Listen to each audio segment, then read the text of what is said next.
Thank you so much, everyone, for watching Moments That Define Us podcast on YouTube. Make sure you subscribe so you know when the next episode is coming up.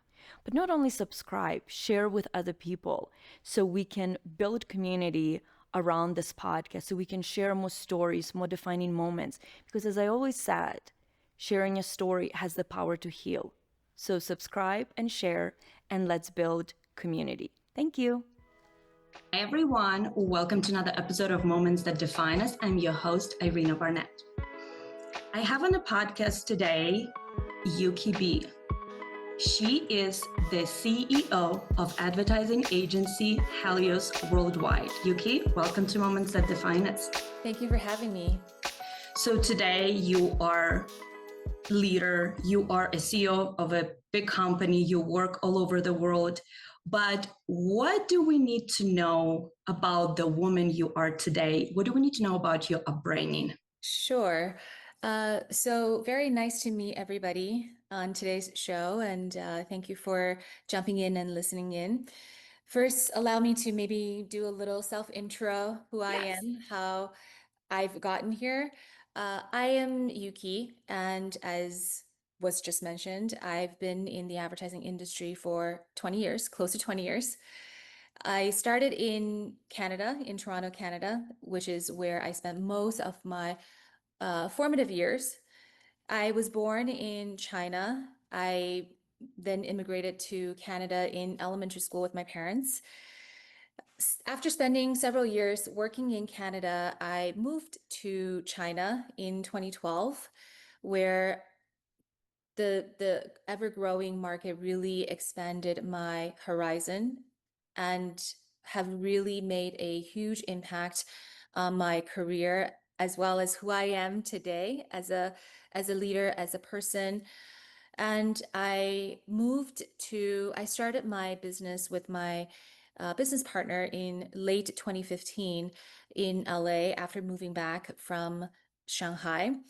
And now today we have offices in US, we have offices in Asia Pacific, offices in EMEA, as well as Latam region, a little under 100 staff after the pandemic, but we are changing and growing. Thank you so much for kind of giving a 360 view of your life. But I do want to talk a little bit about your upbringing for you as a kid, because I gravitate towards people who were not born in America, because I am myself also not from here. You know, I moved here a little bit later in life, but to me, it's always interesting when you either not born at the country where your parents are born, or when you move to another country at such a young age.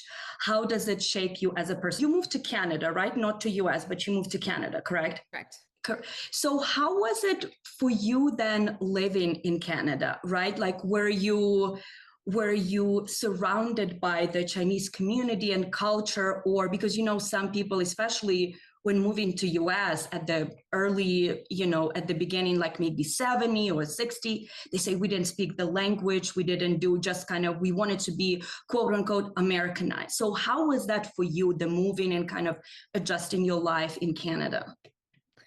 My parents were quite intentional when they were selecting a community when they first landed in Toronto. They specifically moved into a non-Asian community, so I didn't grow up with a lot of Asian or Chinese friends. I growing up in as a immigrant child was everything that you can imagine, and I'm sure a lot of people can relate to. My parents were quite absent. They were very busy making ends meet. They were very busy trying to fit into a new society, new culture. I was kind of left alone to grow in my own fruition. And I essentially learned the world through TV, through the internet, through just exploring.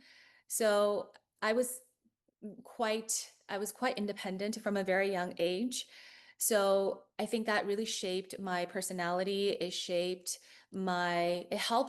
definitely helped with my ambition in life. And I think part of my childhood was spent really being an adult. And I joke around with a lot of people Once I was talking to the Disney team, and they asked me if I had ever been to Disney, and this was after I've already started my business in 2016 or 17 when we first started working with Disney. They asked me if I had been to any of the Disney locations, and my answer was I was born an adult, and I've never been to I had never been to any of the Disney locations prior to that.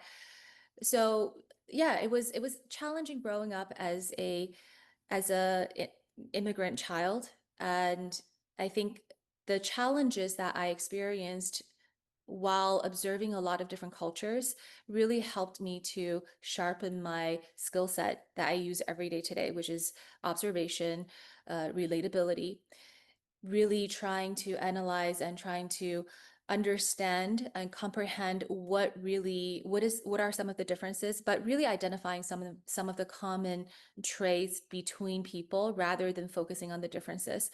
And I think that's really proven to be one of my sort of secret sauce in when we work with our clients today, especially across different countries, different culture. So I think my childhood really helped me, my childhood struggles really helped me to become who I am today. It seems like that you bring like mix of so many different cultures and different experience, and I think that part of that what makes you a great leader, because like you said, you not only work in US, your company has offices in different continents, right? So knowing and understanding different cultures and understanding also where you coming from is really helpful. How many siblings do you have? None. I'm the only child. You're the only child. Okay. Did you ever wanted to have siblings? Did you ever think that you were missing out on? The reason I ask, because my sister-in-law is the only child, and every time she looks at me and my brother, she's like, "Oh, I always wanted to have a sibling." And my brother jokes, she's like, "She's driving me crazy because I'm the oldest." So I wonder, did you ever like wish you had siblings? I did. I did. As a child, I probably under the age of 10, I really wanted to have another sibling. Growing up as the only child was very lonely. I Yeah. spent most of my time playing. I grew up with my parents prior to immigrating to Canada, and I spent most of my days really being alone, either reading books, playing games by myself, or with my parents, my grandparents. So a lot of the times I wish I had other siblings, but I think I am a product of a very a specific generation in China, where it was the one child policy. Mm. A lot of my peers, a lot of my fellow elementary schoolmates were all single child. So we did not particularly felt very lonely. And by the time we immigrated to Canada, yes, there were a lot of people. We saw, for the first time, I actually saw families that were not of three, just parents and one single child. So that was very shocking to me Yeah. as an immigrant child.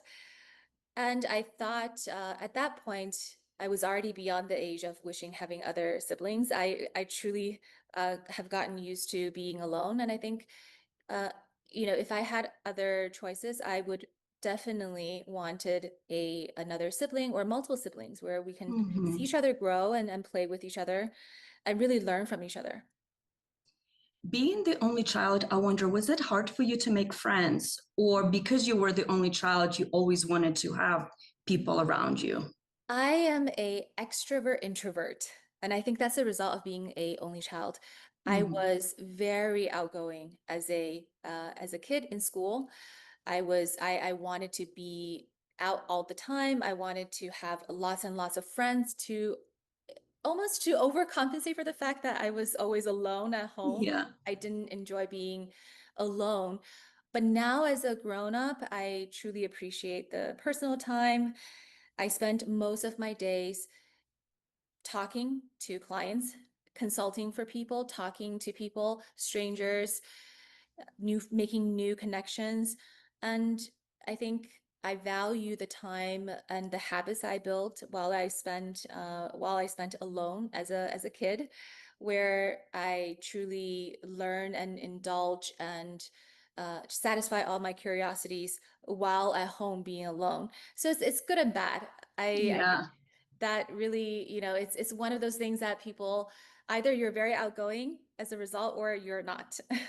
Yeah, isn't it funny how when we are grown-ups, we look back in our life and like, oh, that was great. That taught me so much. And of course, at the moment you're going through that, you don't know what is it going to bring up, what is it going to teach, what is it going to lead to.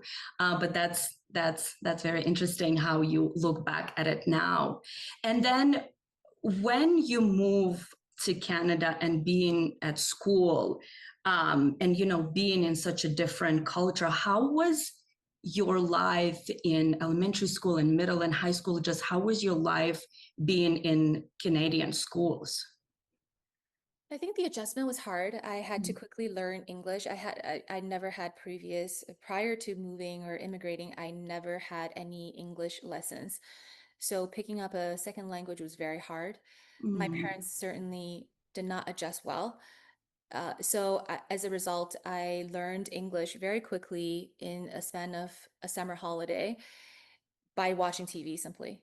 Yeah. So I think after that, I really truly I fitted into the local culture. In Canada, we are truly multicultural, where we celebrate the differences. So Yeah. the one big difference between American multiculturalism versus Canadian multiculturalism is that American multiculturalism really forces all of the different cultures to become more Americanized versus celebrating the individual cultures, where in Canada, the culture was to celebrate the differences.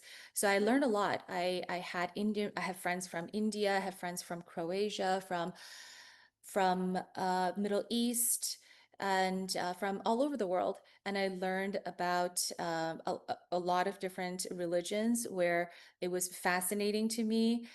I kind of quickly learned I could, as a result, I sort of traveled the world without really truly traveling very quickly. And we became friends, and we really appreciated the different food and the different family dynamics and the different languages.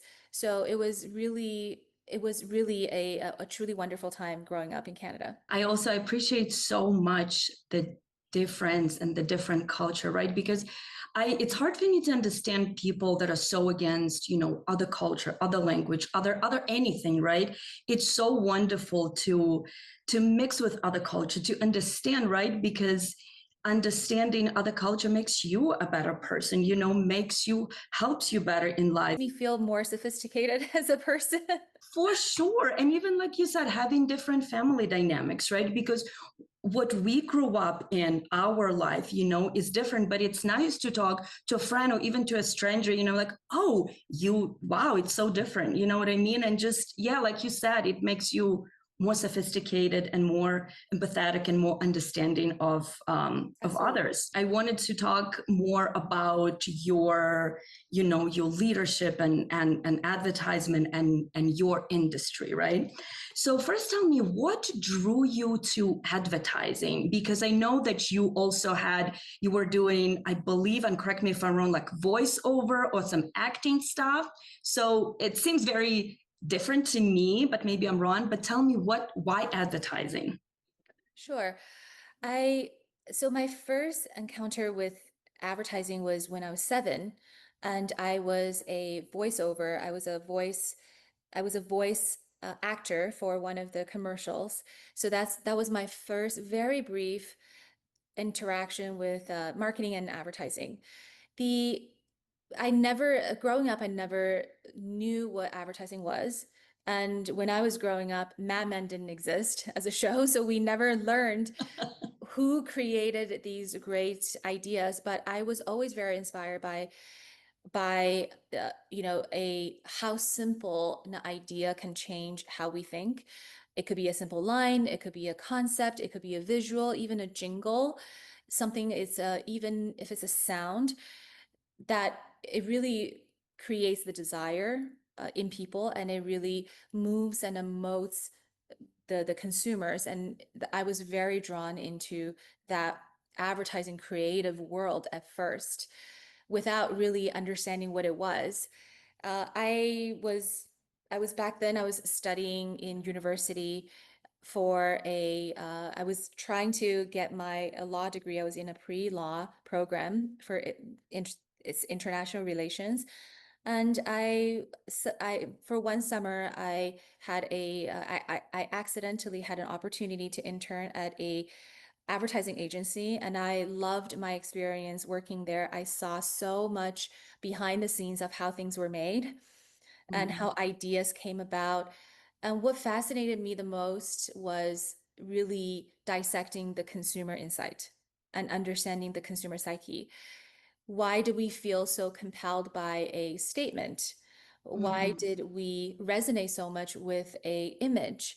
Why are we willing to pay a premium on something knowing that we could probably find something of a similar price? Where does that motivation come from? And I saw how it was created. So I was drawn into this industry, into this world immediately, and I wanted to do something like that. I wanted to change people's perspective. I wanted to open people's mind. I wanted to give people options to choose from.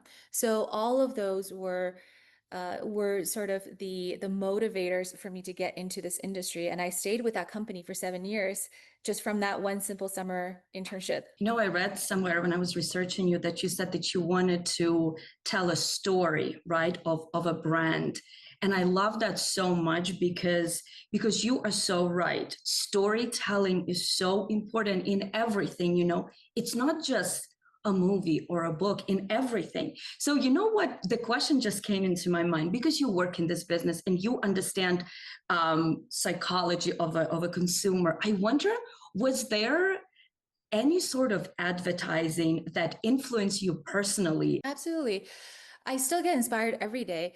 When I think what really moved me, what really inspired me was, statements like the classic statements like just do it from Mm-hmm. Nike or impossible is nothing from Adidas. And it is a spirit. It is a ethos of the company, but it is more than that. It is something that you as a consumer that you can really resonate with and you can really believe in. And what was the sort of the triggering moment for me to wanted to dive into this industry more was the launch of an iPhone. And I think what motivates people wanting to spend double the amount of money to buy something that was very different. This was 07, 08. And how a simple product can really demonstrate a concept and idea, and you don't need a lot of words. And the brilliance of its marketing is that you in fact don't need a lot of words to convince someone else to try it, to buy it. Was very fascinating. So, and that just happened to be the year when I was interning at my internship, and I wanted to really see it and learn more and wanted to understand how can a brand and a product, with obviously the goal of making money, but really how do they do it to change people's mind as well. And our lives have been changed because of that one simple product.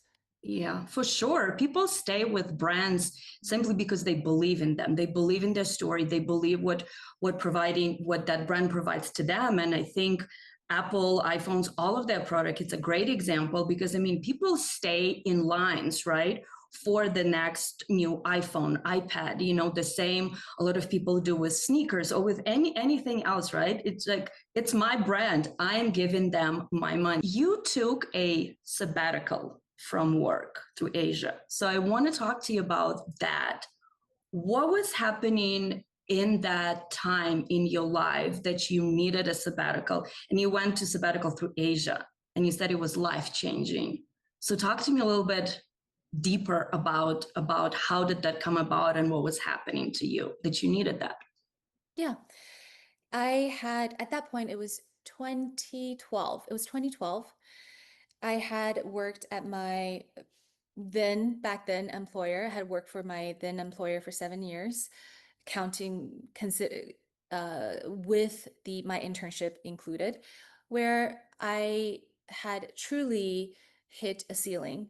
and I couldn't grow anymore due to lack of ability to grow and grow in my within my team, within my company.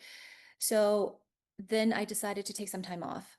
It was right after a lot of economic struggles in North America, where jobs were really difficult to find in Canada as well. So I wanted to go somewhere else where the market was hot and Mm. the economy was growing. I had heard so many crazy stories of how China was growing very rapidly at that time, and I wanted to see it with my own eyes. And being ethnically Chinese, I wanted to go back to see what it was like. I wanted to experience the growth. So it was truly I'm glad I made that decision. It was truly a renaissance in China. So it was a renaissance in advertising marketing industry. The market was growing rapidly. The GDP was growing in double digits. The economy was, people were much happier, and uh, international global brands were rushing into China. The brands that had already landed in China were rapidly growing. So it was a time I was glad to be able to be there to witness that growth. And Shanghai is very diverse, and Shanghai was is it's truly a metropolis city, and they had so many expats. I met so many great people that inspired me, that I learned so much from. Until today, Shanghai is definitely one of my favorite cities in the world. So it was a very great decision for me. It was eye-opening, seeing things for myself. And as always, reading it is not as good as experiencing it yourself. Sure. For sure. So that trip, that sabbatical led you to take job in China, correct? And you lived in China for how long for work? Close to 5 years. Close to 5 years. And before that time where you took sabbatical and moving to Canada at such a young age, did you and your family go back and forth to China, or was that time was the first time going back? It was we Since immigrating to Canada, I went back to China only once. Okay. And because my parents were, they after they moved, many of our other families had also immigrated to Canada, so there weren't a lot of family members left in China. And I also was not born in Shanghai. I was born in northeastern China, so it was a very at that point I hadn't been back to China for over a decade. Yeah. So then when you moved to China, then as an adult, for work, how was it for you to navigate life and culture and that industry when you were in China? It was hard. I truly empathized with my parents, and for immigrating, because they had moving to a new city without knowing anyone, without really having any financial support, was challenging, was very hard. But I have to say that I was very lucky. The market was growing rapidly, and they needed experts with my skill set. So I found myself with many offers in my hands very quickly after getting there. Mm, And I had the choice of choosing who I wanted to work with, what I wanted to work on. So I was very lucky, and it got me, and that job or the opportunity gave me the chance to travel the world, the chance to really explore a various different industries. They were, because of the rapid growth, they mm, were also very open to foreign talent. They were very open to a lot of different talents, and yeah. they were never judgmental on. And I think that's probably one of the benefit of why, or part of the reason why Chinese economy grew so fast, was because of the position that they had put on a lot of women, and the role on Mm, women. There weren't any. I did not experience any judgment or any challenges just because I was a woman. And in fact, I got the same equal treatment and I got a lot of opportunities. So I think that that opportunity really opened up my horizon. I love hearing that. I love hearing how, when you're talking about how many opportunities you got there, but also how many opportunities China as a country gives to women. Obviously what's happening in US, and there's also talks, US and China and everything, but does it affect specifically what you're doing, the relationship between US and China? Does it affect, do you see big effects happening that you can feel, oh, it's because of what's happening politically, we feel Absolutely. that? Absolutely. We do a lot of international business and the any type of I'm not political and my political views or my personal views do not impact my work, but we see it all the time. Any Mhm. type of geopolitical turbulence will impact our business, will impact how business is done. And I have to caveat that I wouldn't say China is very fair in terms of, I wouldn't say it's very gender fair. I think my experience is very unique. It's unique Mhm. to a city, it's unique to a period. It's a byproduct of a certain time frame, of a certain very favored policies that were in place, of a very specific location. Mhm. So I think it's not, I wouldn't say that it is the same across all industries, which I think advertising in general is more tolerant towards women. Mhm. And I think Okay. that's because of the importance that women generally play in the consumer world. Most women make the consumer or purchase decisions for their families, for themselves. And I think the importance of targeting women and making sure that women decisions are understood, purchase decisions are understood, really compels companies to hire a lot more women. Yeah. And I think that's a positive cycle within Mhm. only within our industry. I think it's quite unique. So and I do see that in other regions as well, where in advertising agencies in general, it is an industry with more women staff versus male staff. Yeah, you are correct. I mean, yes, women generally, make purchasing decisions in the family. So it would make sense that there are more women leaders. And I wish more industry would implement that, right?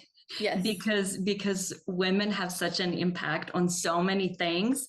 Um, and a lot of the times you don't see that. So it seemed like from what you just said, because one of my question was going to be, in the leadership just world, right? And specifically in your industry, do you see a lot of women leader? And it seems like you do. I don't know, do you think there can be more, or do you think like, because you know how sometimes you go and you're like, oh my gosh, I'm only one. But do you see, like, just across the board, do you see that there's like a fair amount of women that are in the decision making positions? I would have to say no. And Okay. because I think in we so as an av as an advertising professional, our job is to convince or to find consumer insights and make a product and tell a really good product story and connect a brand or a product or a company with the right consumers. The However, in the actual brand on the brand side, unfortunately, even today, even for brands that are really they exist in the female or serving the women, serving the general females, they are dominated by men. And if you look across, let's say, luxury beauty fashion, there are so many men or male decision makers and board members and C-level executives where it outstrips female leaders in those roles. So it is still, there's still a long way for us to work on, especially even in the industries that's targeting women, don't have a lot of women leaders. It's hard for other industries to have female leaders. it seems like we live in a time that shouldn't be happening, right? It shouldn't be happening. But so many women that I talk to from different industries, from different walk of life, all say the same thing, that there's not enough women. And the important thing is to say in the decision-making positions, right? Because we ultimately know, we have the leaders, and people that work under that leader can be all women, but essentially the person who is leading will make the decision. Correct. Right? So I can't really understand why, especially when it's the industry that for women, right? Yes. It's crazy to me. But your leadership story, I want to talk specifically about you and how come you came up, and the lessons you learned. So you talk about your experience in China and how was that, and that you were there at the time, at the position, at the city, and you were treated fairly. But I wonder, in Canada and then in US, how was that for you? Especially, I want to know in US, if you can talk about some of the overcoming challenges, and if there was an unfair treatment, how was the journey for you? So we, as a company, we play in information arbitrage. So I think for myself, my story is unique, where I'm not sure if it truly represents the industry. I think my experience in US while operating my own business has been quite merit driven. And I think the level of obstacle or challenges or pushbacks that I have experienced were never truly because due to my gender. And that could be because when starting in 2016, our society was already moving towards a more awareness and more voices towards sort of gender equality and acceptance and etc. So with a lot of social movements and so on, where most of my pushbacks and challenges have been really in my own sort of appearance. And so it's more cultural rather Mhm. than rather than gender. And I Okay. think, but in general, compared to Canada and compared to Europe, I think that America has been quite merit driven, comparatively speaking. And Mhm. it's not absolute, it's Right. compared to these other places. So in America, it is still within private enterprise world, people are still looking for the best solution. So may the best person win rather than a lot of other external factors that people are considering. So I do find that America is more fair in that Mhm. sense, where if you have the capability and you deliver the results, whether you're blue or you're red, as long as you make green, then they will work with I love that. you. I love that. Um, it's interesting, right? Because again, we all have different journeys, right? We all have different, I don't really like that word journey, but like different experiences, right? Of how especially like going to be a leader, right? We all have different experience. But I really like you talking about your experience and how it wasn't necessarily, you didn't feel that unfair treatment, because the woman, being a woman, being an Asian woman, not being born here, and all of that, right? There's so many different factors, and like you said, different, we all have a different stories. But I wonder if I can ask, because you said it wasn't necessarily the whatever country I was living, it was my external, and it was the culture. Was it the voice inside of you maybe telling you not good enough yourself versus somebody else, the external factor? I think I want to backtrack a little bit for before I answer this question. The so for I think I as a my experience be my American experience is already when, my experience is already myself in a leadership position. So I was already in a position of power. So therefore, what I have encountered and the challenges and the bias and the pushbacks were very different. What I experienced, I do think that women in general, in a more junior position, Mm-hmm. probably experience a lot more judgments based on gender and obviously based on race, and more than what I had personally experienced while being here. I did experience a lot of that when I was working in Canada in a way more junior position.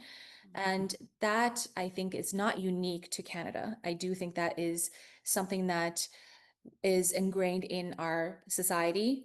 We tend to gravitate towards male, and we tend to have double standards where we overlook some of the outputs that female employees deliver versus male employees. And a lot of that is upbringing, and a lot of it is culture. We want male staff, and we think that they will perform better. We think that they will have longevity. And in fact, they may not. And take our industry, for example, in advertising, there are way more women. And in our firm, we are, I think, 95% women, because they, in a true merit system, women do perform better, and we do work better, we do deliver better results. And a lot of people are seeing that today. So I think that my experience, and I wanted to explain that a little bit, because it's not representative of what I think a lot more women experience here in the US. Yeah. And yeah, it's important what you mentioned, that it's in the society. It's not, oh, it's an American, it's a Canadian.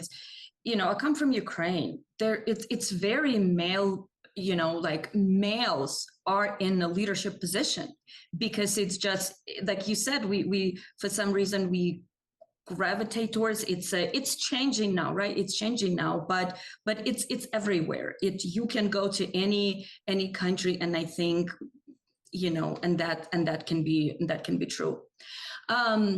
What do you think your employees how would they describe you as a leader? I hope that my employees will describe me as a good leader. And I think I think a simple word of good or bad is too subjective. It's too one-sided. Yeah. It's too narrow to describe a leader. I always strive to be the leader that I wanted, or I would seek for if I were in their position. And that comes from my ability to empathize with the staff. I have climbed the ladder from a very, very junior position to where I am today. So I am able to empathize with them. I also have never experienced teaching leadership where Mhm. the most, and I deliver that to all of my staff. I I struggled learning the skill set. I struggled understanding or comprehending sort of how things were done. And it's beyond just the process itself. It's sort of the thoughts behind it, Mm. the theories behind it. And I want to give those, now that I have derived a lot of these theories on my own. I love to give those teaching moments to my staff, allowing them to grow and giving them the skill set rather than dictatorially telling them, dictating what the process should be or what I want them to do. I want them to outperform me. I want them to be better than me. And that's how we can be a better company. I also really go by the rules of being truly merit driven. I think that not everyone has the same ambition, and there shouldn't be any judgment on that. I think there are some bosses or some owners of businesses that really are very judgmental on, are you not ambitious enough? Are you too ambitious? So there's those type of bosses where I think, putting the judgments aside, we if your goal is to grow and to grow your career, then the company should value your output, should value you as a person. So I truly go by the merit-driven system, where if you have put in your effort and your results really show that you deliver the good results, then you should be promoted. And you shouldn't wait for certain cadences or certain moments to be promoted. You should be promoted, period. So, and we should work together to build that success for you and for the company. So it's mutually beneficial and it's fair to the person. And I love giving young staff the opportunity to see different things, to experience different things, to travel and to open up their minds so that they can grow really fast. And we have a statement here in the company where we have our company working here is like dog years. 1 year, it feels like 7 years because they see so much and they learn so much and they feel like they have done a lot in that 1 year period. And we love it. So we love it, and I think our staff love it. We have a lot of staff with very long seniority and many years time equity here at the firm. Some have been with us since the day one inception of our company, close to 10 years. Some majority of them are 5 years, 6 years. We also have a lot of young staff joining where, we hope that they can stay with us for a long time, or at least walk away with skill set that will benefit the rest of, their lives. Their career, yeah. Do you think, speaking on the subject of leadership, do you think people are born to be a leader, or do you think that's something that somebody can learn? I definitely don't think people are born a leader. I think people are thrusted into leadership roles because of a sense of responsibility. I think you cannot be a good leader if you have no sense of responsibility. It's Mm-hmm. not it's not just self-fulfilling. It is not a role to make yourself feel good as a leader. It's not self-serving. So Yeah. a good leader is a serving leader, is a servant leader. So it's serving the staff. And I've never felt that more strongly than the last 10 years that I've been running my own firm. Previously, I didn't have to consider so many things because I was also an employee, so I sort of was on the other side with my Yeah. team. But as a true business owner, I fully understand where the staff are going, and I fully understand my role where I cannot just be self-serving. I have to make sure that the staff are happy. I have to make sure that there's opportunity for them. I have to make sure that the company is positive, is revenue positive, is making money so that it secures their jobs. It's a lot more consideration, and it's a lot more selfless versus what people traditionally think being my own boss or being a boss would be. Yeah. It's interesting to hear different leader talk about leadership, because you're right. A lot of people think, oh, if you business owner, your life might look X, Y, and Z. And especially if somebody haven't done that, haven't been on on that, owning your own business, being your own boss, it's very hard. It's very hard. And you're right, it takes a lot of work and dedication, and sometimes doing work without pay, especially at the beginning. But thank you for talking about the leadership, because that's always interests me. So now I'm going to switch completely. I want to talk about AI, because I'm very curious about that, because it's everywhere. I feel like on any website I click, literally, especially like for the past, I don't know, few weeks, I mean, because I've been talking about it, I think whoever's listening knows what I'm looking. So what are your thoughts on AI? Let's just talk in general. What do you think we as humanity are going with so much AI everywhere? AI adoption has been so fast. When from GPT-1 to GPT-4 to Veo 3 to all of the different AI engines that we have today, it's only a span of 2 years. Yeah. So it's been very, very quick. I'm lucky that my business partner he comes from Google. So he has always been very adamant about trialing and embracing new technology even before AI. And AI just helped there are certainly so many benefits of AI, and I am a proponent of using AI in the workspace, where AI has really simplified a lot of our manual labor and reduced a lot of repetitive work, allowing us to really think better. It could be your execution partner, your think partner. It really can help us to create or to visualize something that we were just thinking about. And I think that the use of AI has really helped us to sharpen up our work and be able to become more efficient, lighten our loads. I think there are so many benefits of AI, but I do think that obviously there's a lot of danger in using too much AI and the current speed of AI application in the world. But that's something beyond what I myself or our industry can control. I think what we are doing with AI is we're using AI to really improve some of our metrics and improve the work life of our staff. So lifting some of the repetitive work, increasing efficiency, and being able to deliver better, more imaginary results or creative for our clients. And we're also using AI to really even creating AI staff to help our clients to reduce their cost. So for someone who traditionally for instance, you can hire a real coder for X dollars, or you can hire AI as a AI staff for only a portion of that. And that's possible today. And we're already offering it to our clients. We're also helping to consult for many of our corporate clients for AI responsibility. How do they apply AI responsibly? How do they really integrate AI into their workflow, work stream?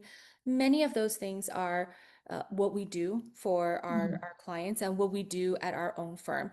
So I think there's so many discussions on AI, and it will definitely not go away. It will definitely be still the hot topic for the next decade, but it's something that we will see if we want to focus on the positive side, and we are definitely going to experience the positive changes brought to our lives by AI. And just look at how many automated self-driving vehicles on the street today from even 12 months ago.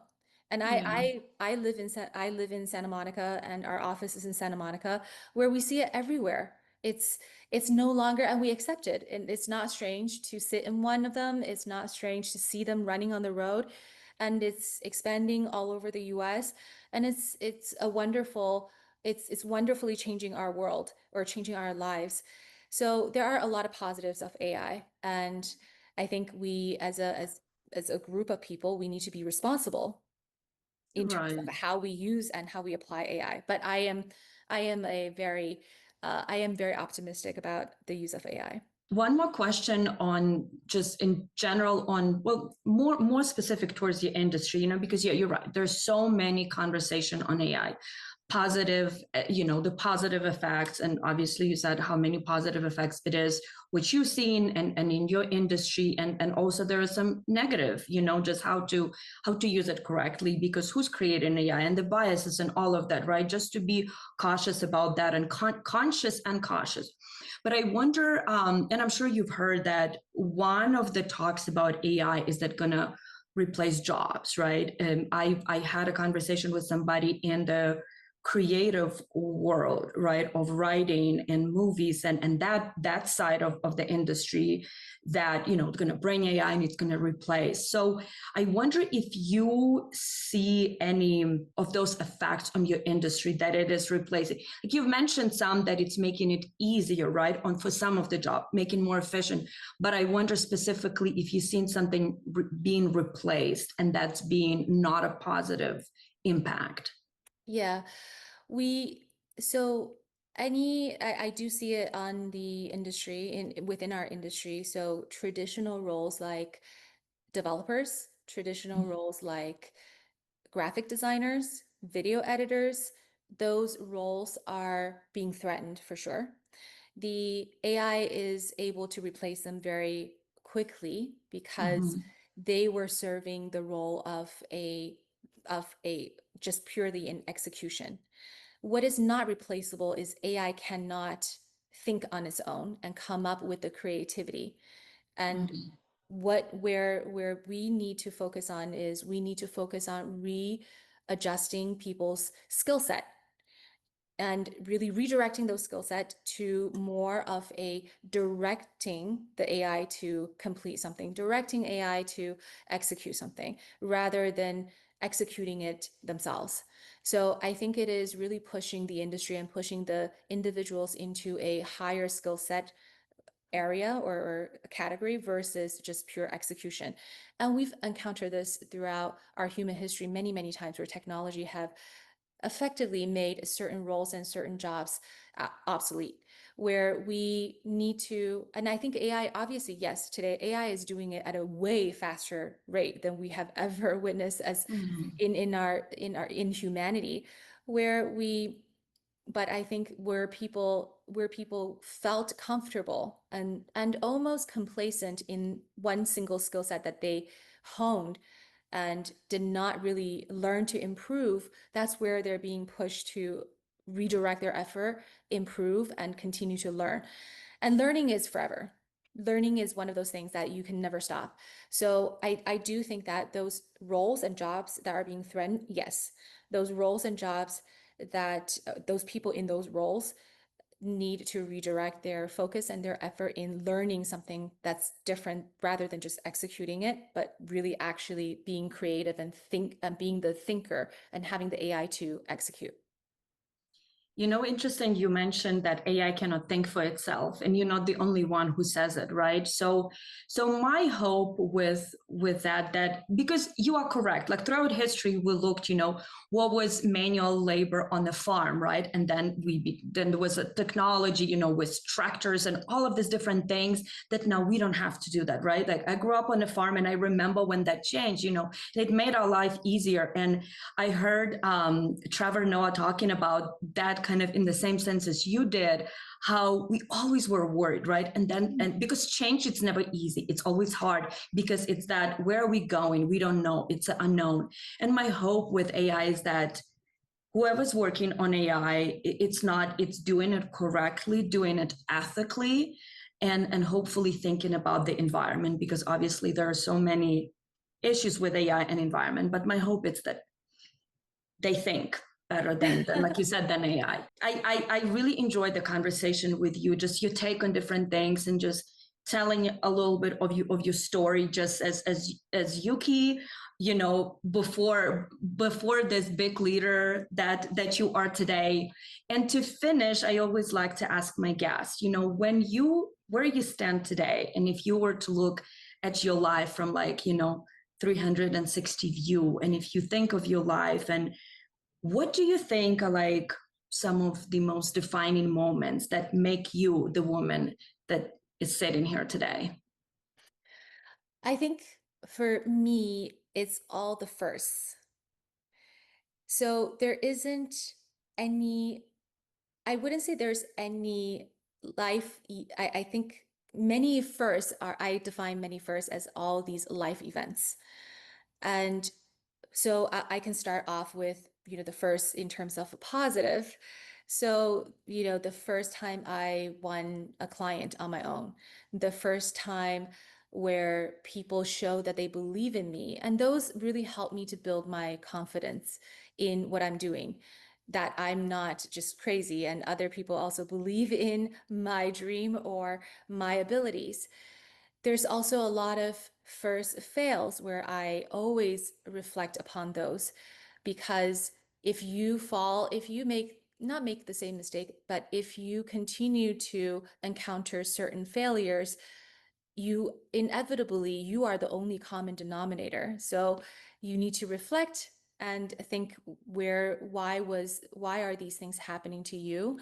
And I've had a lot of that, a lot of failures in life. So where, for instance, when I first lost commitment to a job or to a role, and my staff were the first ones to feel that feel that emotional change and feel that commitment change in me, and they have decided to leave the company and leave me as a leader as a result of that. And that has been a life-changing experience for me. And I always reflect on what I do not want to do and who I don't want to be as a leader or even as a person.